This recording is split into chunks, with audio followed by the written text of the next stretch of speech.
성도 여러분, 잘 지내셨죠? 이제 오늘 온라인으로 두 번째 시간을 맞습니다. 지난번에 우리가 5강을 진행을 했고요. 그리고 오늘은 이제 6강, 민족 땅 복의 약속이라고 하는 주제로 같이 공부를 하려고 합니다. 지난주 영상 잘 보셨죠? 그리고 여러분 예습 잘 하셔서 아마 말씀과 연계해서 묵상하셨을 거라고 생각이 들고, 이해되지 않는 분들이나 좀 궁금한 것들은 좀 답글에 달아도 좋고, 아니면 오프라인 때 가지고 오셔서 질문하셔도 될 것 같습니다. 오늘도 여러분 여전히 예습을 하셨어야 됩니다. 일단 제일 중요한 게 성경 읽는 거거든요. 성경 내용을 충분히 숙지하고, 그 다음에 그 안에 담겨져 있는 하나님의 진리의 말씀, 구속사적 관점에서 성경을 해석하는 그런 것들이 중요하니까 여러분들 꼭 성경 읽으시고요. 그 다음에 교재도 한번 쭉 읽어가면서 맞춰보시면 좋을 것 같습니다. 이제 여섯 번째 강좌, 민족 땅 복의 약속 기도하고 시작하겠습니다. 하나님 감사합니다. 오늘 우리 사랑하는 제자들과 함께 온라인 강좌로 여섯 번째 성경 공부를 진행하려고 합니다.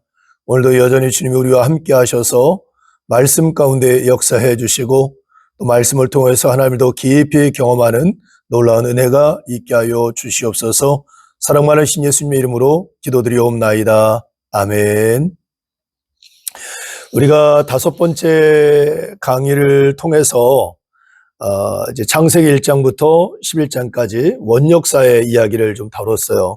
여러분, 원역사라고 하는 것은 인간이 인지하는 역사 이전, 즉 역사적 기록이나 구전 전승이 충분하지 않은 시기에 일어난 사건들을 얘기를 합니다.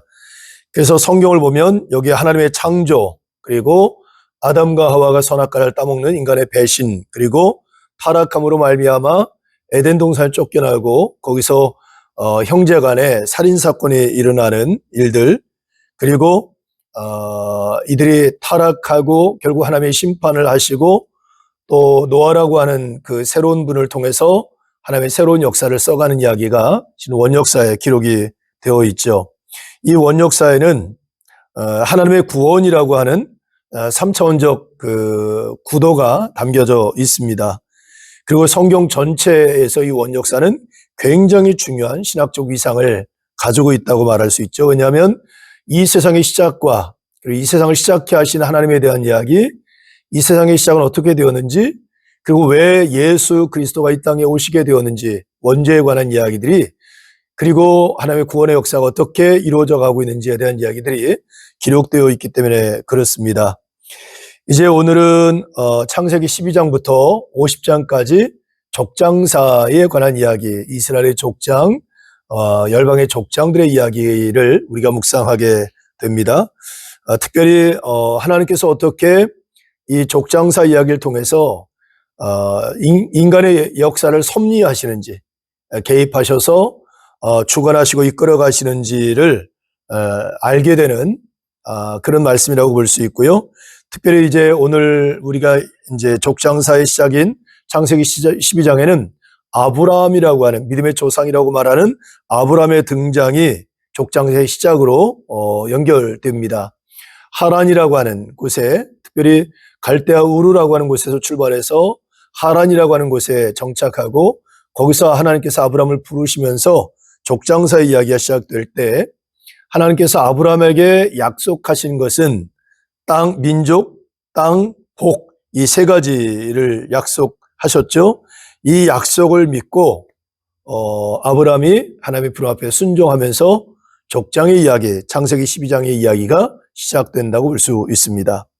자, 오늘은 우리가 창세기 12장부터 시작해서 16장까지 말씀을 그래서 같이 묵상하게 되는데, 먼저 한 장 한 장 중요한 그 내용들을 한번 좀 살펴보려고 합니다. 먼저 창세기 12장의 이야기는 하나님께서 아브라함을 부르시는 이야기입니다. 갈대아 우르에서 살던 아브라함이 그것을 떠나서 하란으로 올라가서 거기서 정착하고 지날 때에 하나님께서 아브라함을 부르시게 되죠. 당시에 갈대아인의 중심지였던 우르라고 하는 것은 농경의 중심지였기도 하고 수메르 문명의 중심지였기도 합니다. 그리고 하란은 특별히 유프라테스강 인근에 위치한 중요한 교역의 도시였고, 학문과 종교의 중심지였다고 말할 수 있죠. 어쨌든 그때 당시 메소포타미아 비옥한 초승달 지대를 형성하고 있는 그 중심 문명 하란과 우르라고 하는 것이 족장사의 출발점이 되고 족장사 전체 이야기 안에서 비옥한 초승달 지역 그 전체 지역이 배경이 됩니다. 아브라함은 그 하란이라고 하는 곳에서 하나님에게 부름을 받죠. 기독교 전승에 따르면 아브라함의 직업이 뭐였을까? 하란에서 그때 일반적으로 우상을 짓는 일이 나무로 우상을 짓는 일들이 아마도 아브라함의 직업이었을 것이다라고 얘기를 합니다. 그래서 아브라함이 어떻게 하나님의 부름을 받았는가 하는 얘기를 쭉 하면서 아브라함이 어느 날 아버지하고 같이 이제 그 창고에다가 그 나무로 만든 신상들을 넣어둔 거죠. 근데 이제 아브라함이 이 신상들이 믿어지지도 않고 이거 우상이라고 여겨지니까 어느 날 들어가서 자기가 지는 도끼로 그 우상들을 다 부셔버렸다고 그럽니다. 그리고는 이제 그 다음날이 돼서 아버지가 이제 창고에 가보니까 그냥 우상들이 다 꺾여져 버리고 그냥 다 그 파괴가 되어 있는 거예요. 아버지가 화가 나가지고 아브라함 불러서 누가 대체 이랬냐 하고 얘기하니까 아브라함이 이렇게 얘기했답니다. 어젯밤에 이 창고가 하도 시끄러워서 와봤더니 여기 있는 이 아세라 목상과 바알 신상 뭐 이런 신상들끼리 싸움이 붙어가지고 서로 막 꺾고 부러뜨리고 막 망가지게 만들었다 얘기를 했답니다. 그랬더니 그 아버지가 아들 아브라함에게 야 말도 안 되는 소리 하지 마라. 이 나무가 뭘 그렇게 할 수 있냐 하고 얘기를 했대요. 그때 아브라함이 그것 보십시오. 이것은 우상이고 죽은 겁니다. 진짜 신은 살아계신 하나님입니다. 라고 얘기했다는 기독교 전설이 있습니다. 근데 어쨌든 거기서 얘기하는 것은 아브라함의 직업이 아마도 아버지와 함께 우상을 만드는 일들이었을 것이다. 라고 얘기를 해요. 왜 그럴까? 하란이라고 하는 것이 그런 종교의 중심지였기 때문에 그럴 수 있었겠다 생각을 해봅니다. 어쨌든 창세기 12장에는 그 하란에서 살고 있는 아브라함에게 하나님께서 부르시죠. 창세기 1장부터 4장 우리가 굉장히 잘 아는 말씀인데 하나님께서 아브라함에게 이제 땅, 그 다음에 민족, 그 다음에 복을 약속하죠. 열국의 아비가 되고 그리고 하늘의 별처럼 바닷가의 모랄처럼 자손이 많겠다. 내가 너에게 약속한 땅으로 가라. 그리고 내가 너를 축복하는 자를 축복하고 너를 저주하는 자를 저주하느니 너는 복의 근원이 될지다 하는 이 세 가지 약속을 해요. 그리고는 하나님께서 아브라함에게 요구한 것은 그가 지금까지 살고 있었던 곳을 떠나서 하나님이 약속하신 그 땅을 향해 떠나라고 하는 요청이었습니다. 여러분 이때 당시에 아브라함에게 있어서 하란이라고 하는 것은 지연과 혈연이 형성되어 있는 아주 안전한 공간이라고 말할 수 있습니다. 근데 하나님께서 아브라함에게 이곳을 떠나라고 했을 때 안정된 그 지연과 혈연으로 형성된 안전한 곳을 떠나서 미지의 세계로 나아가라고 요청했을 때에 이 요청은 단순한 요청이 아닙니다. 왜냐하면 아브라함 당시에 자기가 살고 있는 혈연과 지연으로 형성된 그 지역을 떠난다는 것, 예를 들면 추방이 됐다는 건 곧 가장 강력한 형벌일 뿐만 아니라 죽음과 연결될 만큼 굉장히 어려운 그리고 고통스러운 일이라고 말할 수 있습니다. 근데 하나님께서 그런 아브라함에게 그런 요청을 한 거죠. 지금까지 살고 있었던 안전한 곳, 문명의 혜택을 누리고 가족들로부터 보호받았던 곳으로 떠나고 그리고 나는 어느 지역 사람입니다. 나는 어느 지역에 속한 사람입니다 하는 자기의 정체성을 버리라고 하는 요구가 아마도 아브라함에게는 굉장히 어려운 요구였고 어려운 결단이었을 것입니다. 그런데 창세기 12장의 족장사의 시작을 보면 아브라함이 지금까지 자기가 가지고 있었던 민족의 정체성, 혈연의 정체성, 지역의 정체성을 내려놓고 가장 안전한 곳을 떠나서 하나님의 말씀을 따라 갔다라고 하는 것으로 족장사를 시작하지 않습니까? 아브라함은 지금부터 모험이지만 어려움이지만 하나님의 말씀을 따라 살기로 결단하고 자기의 정체성을 지금까지 유지했던 정체성을 버리고 새로운 정체성, 하나님을 따라 하나님 말씀 따라 살아가는 자라고 하는 새로운 영적인 정체성을 자기의 정체성으로 받아들이는 결단과 또 그곳을 떠나는 결단을 통해서 민족의 열국의 아비가 되고 하나님의 약속하신 그 축복의 주인공이 되는 삶을 시작하게 되었다고 말할 수 있습니다. 우리가 생각해 보면 아브라함이 하나님의 요청 앞에 하란을 떠났다는 것은 단순하게 쉽게 생각할 수 있는 문제는 아니라고 생각합니다. 왜냐하면 아브라함이 살고 있었을 때 당시의 세계관은 지구는 둥글다라고 하는 세계관이 아니고 지구는 네모 반듯하다라고 생각을 했어요. 그래서 우리가 알지 못하는 곳에 지구의 끝이 있고 거기 끝없는 낭떠러지기 절벽이 있을 것이다 라고 생각했거든요. 그래서 갈 바를 알지 못하고 떠난다는 것은 곧 다른 말로 표현하면 미지의 세계를 향해 나가는 것이고, 미지의 세계로 나아간다는 것은 결국 생명을 건 도박과 같은 일이라고 말할 수 있습니다. 우리가 지구가 둥글다라고 하는 것을 사람들이 인정하고 얘기할 때가 최초로 말했던, 학문적으로 얘기했던 사람은 고대 그리스의 철학자였던 피타고라스라고 그래요. 피타고라스가 학문적으로 지구는 둥글다라고 얘기한 거죠. 피타고라스가 주로 활동했을 시기가 BC 570에서 495년경이니까 여러분, 하나님께서 아브라함을 부르실 때의 시기와는 어마어마한 시간적 차이가 있는 거죠. 그러니까 그때 당시는 지구는 네모 반듯하다 하는 세계관을 가진 사람 입장에서는 자기가 알지 못하는 미지의 세계를 하나님 말씀 따라간다? 결코 쉬운 일이 아니었음에도 불구하고 아브라함은 하나님의 말씀을 따라 살기로 결단하고 그 어려운 결단을 통해서 이제 축복의 주인공이 되고 복의 근원이 되는 삶을 시작하게 되었다라고 말할 수 있습니다. 그것이 창세기 12장에 이제 기록된 내용들이죠.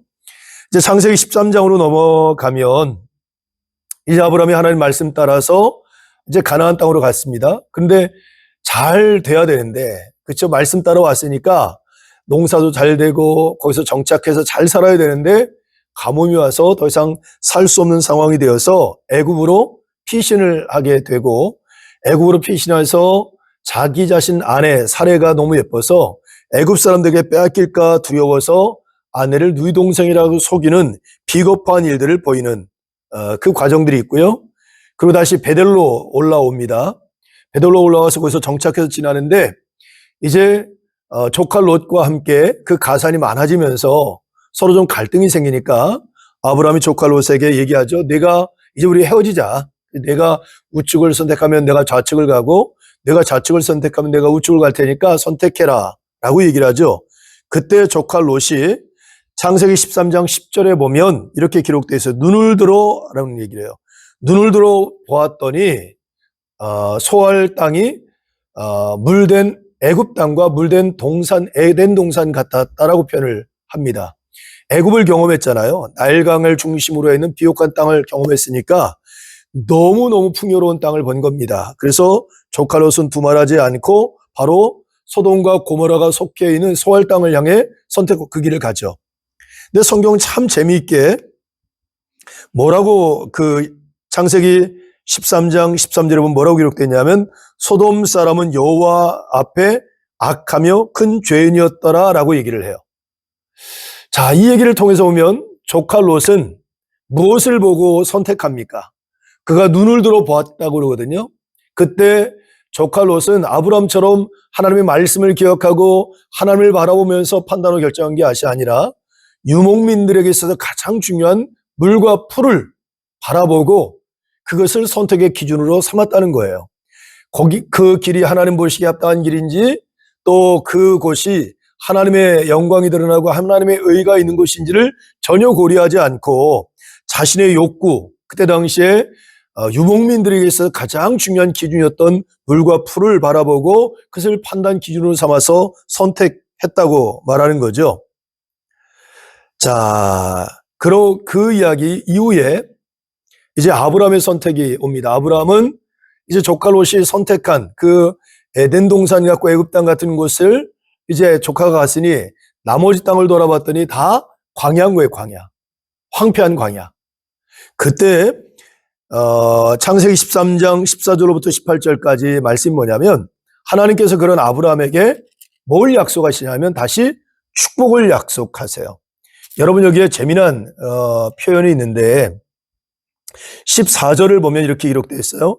롯이 아브라함을 떠난 후에 여호와께서 아브라함에게 이르시되 너는 눈을 들어 너 있는 곳에서 동서남북 그리고 동쪽과 서쪽을 바라보라 그랬어요. 하나님께서 아브라함에게 눈을 들어 바라보라 그랬거든요. 여러분 뭐하고 비슷하죠? 조카 롯이 땅을 선택할 때 눈을 들어 바라봤어요. 그때 조카 롯은 눈을 들어 바라볼 때 하나님이 아니고 하나님의 뜻이 아니고 하나님 말씀이 아니고 유목민들이 중요하게 여겼던 물과 풀을 바라봤거든요. 근데 아브라함에게 하나님 똑같이 얘기해요. 너는 눈을 들어 바라봐라. 뭘 바라보는 거죠?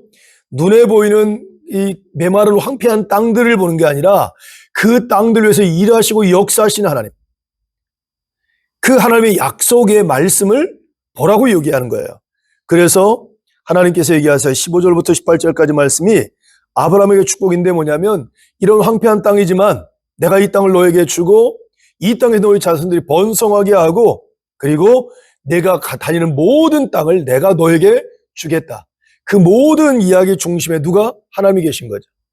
아브라함이 하나님의 말씀을 따라갔다라고 하는 그 표현 안에는 아브라함은 항상 물과 풀을 바라보고 사는 삶이 아니라 하나님을 바라보고 살았고 하나님의 말씀을 바라본 사람이었다고 말할 수 있어요.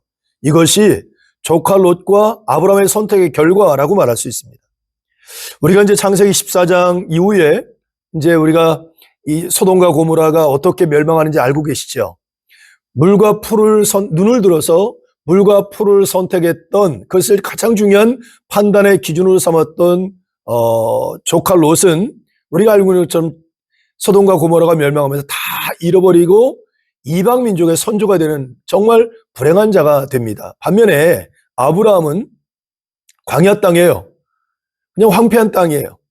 아무것도 없는 것 같은 그곳에서 아브라함은 하나님을 바라봅니다. 그리고 하나님의 약속의 말씀을 바라보았을 때 하나님께서 그의 기업이 되어주시고 하나님께서 그의 길이 되어주시고 하나님께서 그의 복이 되어주시면서 민족, 땅, 축복의 약속을 성취하고 이루어 주시더라고 하는 거죠. 그러니까 이 이야기 안에서 우리가 얻어야 될 교훈이 뭐냐면 유목민들에게 제일 중요한 건 물과 풀이지만 아브라함 물과 풀을 따라 살지 않고 하나님의 말씀 따라 살고 하나님 바라보며 삶을 살았다는 거예요. 그리고 하나님이 약속하신 그 약속의 복을 얻기를 원하는 마음을 갖고 그 삶을 살아감으로 그가 족장사의 첫 출발점이 되고 복의 근원이 되는 사람이 되었다. 이것이 창세기 13장에 기록된 내용이라고 볼 수 있습니다. 이제 창세기 14장으로 넘어가면 이제 아브라함에게 어떤 소식이 들려오냐면 조카 롯이 갔던 소돔과 고모라가 있는 소알 땅 전쟁이 일어나가지고 조카 롯이 포로로 잡혀갔다는 소식을 전해드린 거예요. 이야기를 듣고 아브라함이 자신의 가병들, 집에서 훈련시켰던 그 가병들 318명을 데리고 가서 조카 롯을 구원해 냅니다. 그리고 조카 롯을 이제 데리고 오면서 오는 과정 가운데에 그 하나님의 사람 멜기세덱이라고 하는 하나님의 제사장이 찾아와서 그가 하나님을 찬양하며 빵과 포도주를 이렇게 아브라함에게 주었을 때 아브라함이 감동을 해서 그가 얻은 전리품 가운데 10분의 1을 10의 1조를 그 멜기세덱에게 주는 이야기가 창세기 14장에 기록되어 있습니다. 자, 이제 창세기 15장으로 넘어가면 어떤 내용이 기록되어 있나? 이제 다시 하나님께서 아브라함에게 축복을 약속하시는 창세기 12장 1절로부터 4절에서 약속했던 그 약속을 다시 한번 반복해서 내어주시는 것과 같은 이야기가 기록되어 있습니다.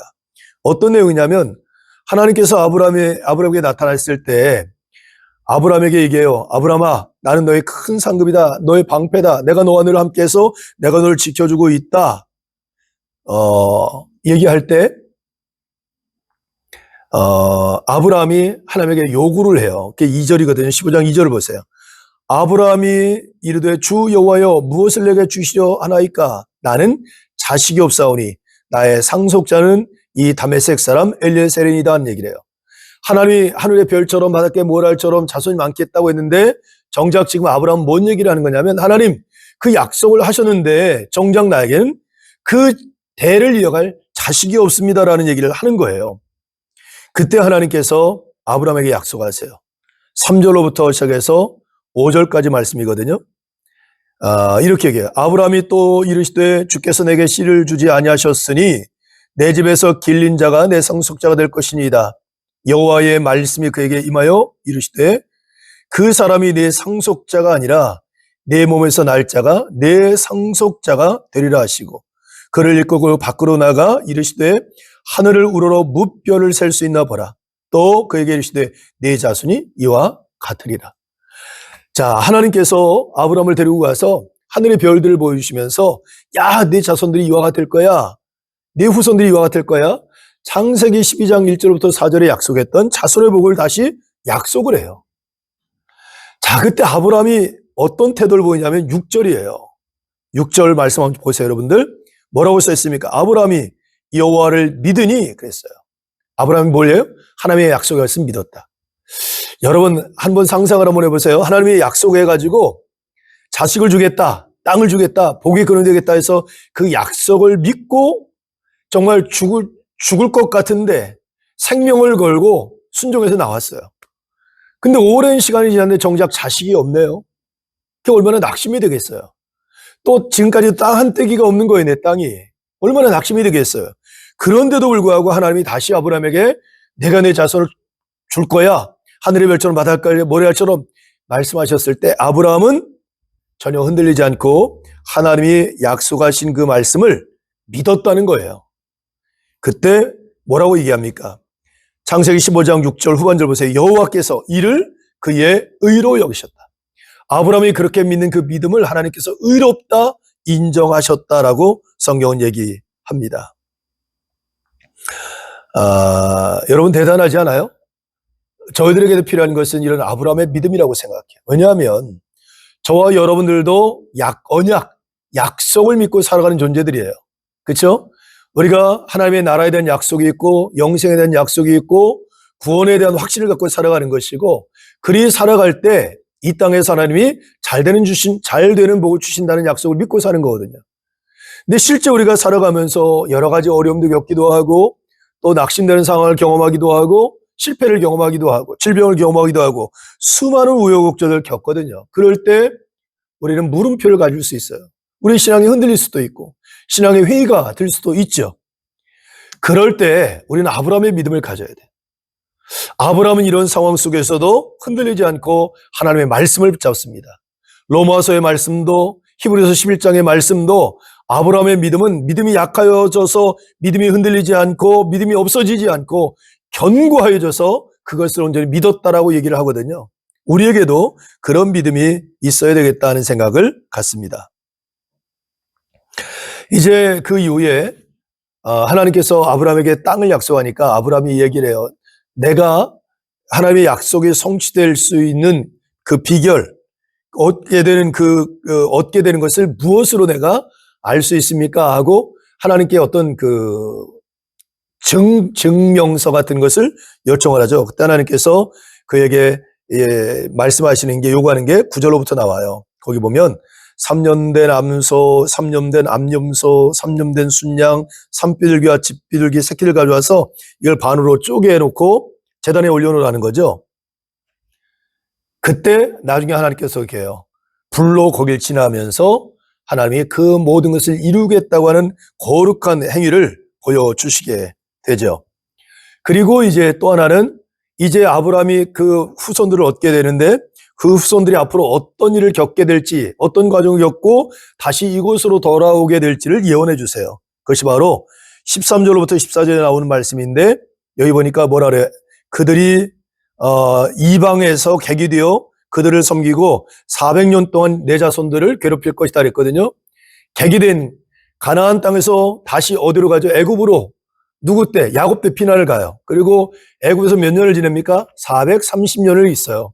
그리고 마지막 때에는 이제 요셉을 모르는 바로가 세워지면서 이스라엘 백성들이 거의 노예와 같은 처지로 이렇게 대접을 받게 되죠. 큰 고통과 고난을 당하고 그들이 부르짖어 하나님께 기도할 만큼 고통스러운 상황이 돼요. 여러분 참 놀라운 것이 이미 여기 아브라함 때에 하나님께서 야곱의 때에 일어난 야곱의 후대죠. 430년 야곱 후대에 일어난 일들이니까 그 일들을 지금 미리 예언하고 계시는 거예요. 일어날 일들을 미리 아브라함에게 알려주세요. 근데 중요한 것은 뭐예요? 다시 그들이 이 땅에 돌아와서 이 땅을 다시 차지하게 될 것이라는 것을 말씀해 주고 있는 거죠. 이 이야기의 성취가 언제 됩니까? 출애굽의 이야기예요. 이제 창세기가 이제 요셉이 애굽의 총리가 되고 야곱이 이제 그 땅으로 돌아오는 것으로 이제 창세기가 이제 이야기가 되고 다시 가나안 땅으로 이주하는 것 뭐 이런 이제 이야기가 되잖아요. 뭐 이런 과정의 이야기들 속에서 이제 창세기는 마무리가 되는데 창세기에서 출애굽기예요. 애굽에서 이제 430년 지냈던 그들이 다시 이제 하나님이 약속하신 땅으로 향해 나아가는 과정의 이야기가 출애굽기 이야기라고 볼 수 있는데 이제 그런 이야기가 이미 여기서 하나님께서 아브라함에게 예언을 통해서 말씀해 주셨다 하는 겁니다. 자, 그리고 이제 16장에는 아브라함에게 이제 자식이 없죠. 그래서 그 아내 사라가 이제 그때 당시에 사람들이 썼던 방식, 일종의 시바지죠. 그 집에 있는 하갈이라고 하는 여종을 통해서 자손을 얻도록 합니다. 아브라함이 허락을 해서 거기서 누구를 낳냐면 이스마엘을 낳는데 그 이스마엘을 낳을 때가 바로 86세 때예요. 그러니까 아브라함이 75세에 부름받았거든요. 11년이 지난 이후에 하나님이 자식을 안 주니까 이들도 조급함이 생긴 거예요. 불안함이 생긴 거죠. 그래서 인간적인 방법으로 그때 당시에 사람들이 쓰는 방식을 통해서 자식을 얻으려고 하갈을 통하여 이제 자식을 얻는데 바로 이스마엘이 태어나게 됩니다. 근데 이것이 문제가 해결된 것이 아니라 이제 하갈이 아이를 잉태하고 나서 이제 사라와 계속 여러 가지 어려움이 생기면서 핍박과 박해를 당하고 하갈이 그것 때문에 살기 위해서 도망을 가죠. 그때 하나님께서 하갈에게 11절에 보면 아들을 낳을 것을 예고하고 이름을 이스마엘이라고 짓도록 합니다. 그리고 이제 하갈이 돌아와서 이스마엘을 낳게 되죠. 그 이야기가 우리가 읽은 창세기 16장에 기록된 내용들입니다.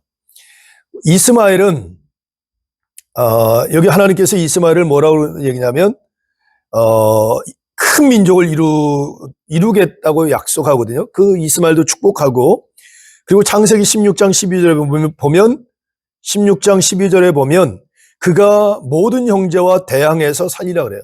그러니까 모든 형제, 즉 다른 말로 표현하면 아브라함의 후손들과 이스마엘이 계속 싸우면서 살아갈 거라는 거죠. 여러분, 이스마엘은 누구의 선조입니까? 이슬람의 선조입니다. 그 이슬람에서는 그 이스마엘은 아람 민족의 선조가 되는데 이슬람에서는 아브라함의 장자인 이스마엘을 가장 중요하게 여겨요. 중요한 존재로. 왜냐하면 이 아람 민족들이 가장 귀하게 여기는 무함마드라고 하는 존재, 이 무함마드는 누구냐면 무슬림 그를 하나님의 알라, 그들이 생각하는 그들의 신인 알라의 계시를 인류에게 전한 하나님의 사도, 알라의 사도로 믿는 사람이 무함마드거든요. 그 무함마드가 바로 이스마엘의 후손이라고 여기는 거예요. 그래서 무함마드는 이슬람의 창시자이고 마지막 예언자로 여겨지는 가장 중요한 인물인데 그가 누구? 이스마엘의 후손으로 연결됐다는 거죠. 그런 면에서 이 아람 민족들은 이스마엘의 후손으로 여기고 이스마엘을 굉장히 귀한 분으로 여기고 있다는 거죠. 근데 여러분 지금도 역사에 보면 유대민족과 이슬람의 전쟁은 끊임없이 이루어집니다. 그렇죠? 실은 성경에서 얘기하는 것처럼 이스마엘의 후손들과 아브라함의 후손들과의 전쟁은 이미 예고된 거예요. 그 끊임없는 갈등과 싸움과 전쟁들을 통해서 생존하도록 하나님께서 이렇게 만드셨다 하는 것이 창세기 16장에 기록된 내용들입니다. 자, 이제 우리가 이 말씀 전체에서 묵상할 게 뭘까? 이 짧은 이야기지만 아람 민족의 선조가 등장을 하고 그 다음에 이제 족장, 유대 민족들이 등장하게 되는 거죠. 아브람, 그 다음에 이삭, 야곱을 통해서 12부족이 생기고 이스라엘이라고 하는 이름이 역사에 등장하는 것처럼 이제 열국이 시작되는 성경의 주요 등장인물들이 등장하게 되는 이야기들이 기록되고요. 그리고 그들이 등장하게 된 배경과 출발점의 이야기가 우리가 읽은 창세기 12장에부터 기록되어 있다고 볼 수 있습니다. 자, 우리는 아브라함의 이야기, 저는 아브라함의 이야기가 왜 중요할까? 아브라함이 만약에 하나님의 말씀을 듣고도 저가 말씀 따라 살기로 결단하고 생명을 건 순종의 결단이 없었다면 아브라함은 이 역사의 이 족장사의 복의 근원이 되고 민족을 이루고 그 다음에 땅을 얻게 되는 복을 누리지 못했을 것이고 성경의 믿음의 조상이라고 하는 영예로운 이름을 얻지 못했을 겁니다. 근데 아브라함은 지금까지 자기가 살아왔던 삶의 정체성을 포기하고 하나님이 새롭게 맡겨주신 정체성을, 자기의 정체성을 붙잡고요. 자기가 살고 있던 땅을 떠나고 가장 안정적인 곳을 떠나서 하나님과 함께하는 삶을 살고 하나님 보호 아래 사는 삶을 결단합니다. 그래서 족장사가 시작이 된 거죠. 자, 그럼 마찬가지예요. 저와 여러분도 우리가 예수 그리스도 구주로 영접하기 이전에 우리 정체성이 있어요. 그렇죠? 여러분 각자 다 다른 정체성이 있었는데 이제 우리가 예수 그리스도를 우리의 구주로 영접했단 말이에요. 그래서 우리 정체성이 달라졌어요. 저와 여러분의 정체성이 뭡니까? 우리는 하나님의 자녀요, 하나님의 백성입니다. 이게 우리 정체성이에요. 그리스도인, 이게 우리 정체성입니다. 그리고 우리는 더 이상 유목민들이 물과 풀을 따라 살아가는 것처럼 물과 풀이 가장 중요한 판단 근거가 됐던 것처럼 사는 게 아니라 아브라함이 하나님 말씀 따라 삶을 살아간 것처럼 이제 우리도 세상 안에서 가장 중요한 가치, 세상의 가치, 세상이 추구하는 어떤 방향성이 우리의 삶의 중요한 판단 근거요, 그 삶의 방식이 아니고 이제는 아브라함의 말씀을 따라 살아간 것처럼 하나님의 말씀이 판단 근거가 되고 하나님의 가르침이 우리의 삶의 길이 되어서 그 길을 살아가기 위해 결단한 사람들이 바로 저와 여러분들이라고 말할 수 있다는 거죠. 그 과정에 우리의 조급함 때문에 실패할 수도 있고 우리의 두려움 때문에 하나님을 잠시 잃어버리는 상황도 있을 수 있지만 아브라함의 가장 중요한 것은 뭐냐면 그럼에도 불구하고 저가 끝까지 하나님을 의지하고 붙잡고 눈을 들어서 하나님을 바라보고 눈을 들어서 하나님의 약속의 말씀을 바라보면서 그 믿음의 길을 완주해냈다는 거예요. 저는 저와 여러분들이 이 아브라함의 이야기를 통해서 그런 믿음을 우리가 소유할 수 있길 주님의 이름으로 축복합니다. 같은 믿음으로 시작했음에도 불구하고 고향 땅을 아브라함과 조카 롯이 같이 하란을 떠나지 않습니까? 같이 떠났음에도 불구하고 여러분 우리가 알고 있는 것처럼 조카 롯은 나중에 암몬과 모압 족속의 이방 족속의 선조가 돼요. 완전히 갈라져 버립니다. 아브라함 믿음의 조상이 되는데 그 차이가 무엇일까요? 그들이 살아가는 그 삶의 자리에서 하나님의 눈을 들어서 하나님을 바라보고 말씀을 바라보고 살아가느냐 아니면 물과 풀을 바라보고 물과 풀을 따라 삶을 살아가느냐의 차이라는 거예요. 저와 여러분은 구원받은 하나님의 백성들입니다. 아브라함처럼 눈을 들어서 하나님 바라보고 눈을 들어서 하나님의 약속 말씀 바라보면서 하나님의 뜻 안에 거하는 삶을 살아갈 때에 우리도 믿음의 조상 아브라함처럼 약속된 축복을 받아 누리는 은혜를 갖게 된다 하는 것이죠. 오늘 짧은 말씀이지만 여러분들 다시 한번 묵상해 보면서 아브라함이 순종하여 살아가는 그 삶의 과정에 얼마나 많은 어려움과 갈등이 있었을까. 그럼에도 불구하고 아브라함이 끝까지 하나님을 바라보고 말씀 붙잡고 믿음으로 살아가는 삶을 승리해서 결국 그 복을 받아 누린 것처럼 저는 여러분 모두가 다시 한번 여러분의 신앙들, 여러분의 믿음을 점검해 보면서 아브라함의 믿음을 붙잡고 하나님께서 아브라함을 보고 의롭다 여기셨던 것처럼 여러분들도 그런 굳건한 믿음을 소유하는 그런 계기가 될 수 있기를 주님의 이름으로 축복합니다. 이제 오늘은 여기까지 마무리하려고 합니다. 여러분들이 이제 교재 안에 있는 질문들의 답을 좀 달아보시고요. 이제 다음 주에 우리가 성경 공부는 오프라인으로 진행하려고 합니다. 7강은. 그래서 아브라함을 통한 구원의 역사 이야기를 하려고 하는데 여러분들이 기억하시고 미리 다 예습들 해서 오셨으면 좋겠어요. 창세기 17장부터 시작해서 창세기 25장까지 성경 말씀이거든요. 꼭 읽어 오시길 바라고 그 다음에 이제 거기에 답도 좀 교재도 읽고 답도 달아 오셨으면 좋겠습니다. 아마도 제가 상황을 봐서 우리가 해야 될 과가 너무 많이 남았기 때문에 온라인 강좌를 한 번 더 할 수도 있습니다. 중간에. 그때는 별도로 연락을 해서 만약에 온라인으로 한 번 더 하고 오프라인 하려고 하면 거기에 맞춰서 연락을 드릴 테니까 참고하시고 잘 준비해 주셨으면 좋겠습니다. 이제 남은 주간들 잘 건강하게 복되게 잘 보내시고요. 주일날 교회에서 반갑게 또 건강한 모습으로 뵙도록 하겠습니다. 주님의 이름으로 축복하며 사랑합니다. 한 주간 잘 지내시기 바랍니다.